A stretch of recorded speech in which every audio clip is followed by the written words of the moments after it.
Okay, this will be a brief instruction video on how to do a thermostat on a GM vortec 8100, 8.1 liter, big block 496, whatever.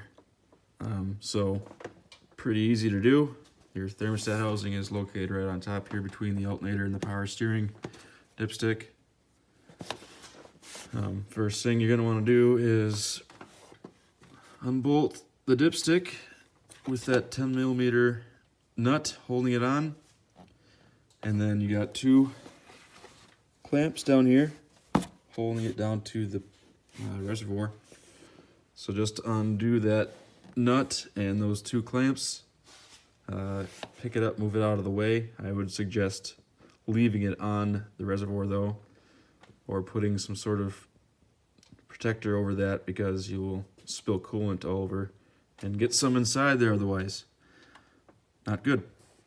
So once you got the dipstick out of the way, these two bolts are a 13mm, and then the studded bolt underneath that dipstick is also a 13.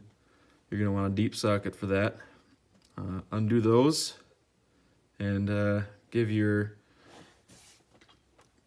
hose a couple pulls and it should pop right off. You will spill coolant everywhere, so beware of that. And when you pull it up, make sure there's no major corrosion on the thermostat housing.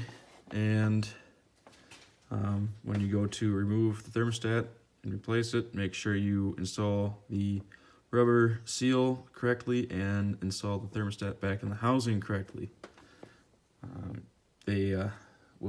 It will be installed with that arrow or the point facing up. So just make sure you keep note on how it was before. And that's pretty much it. Pretty simple to do.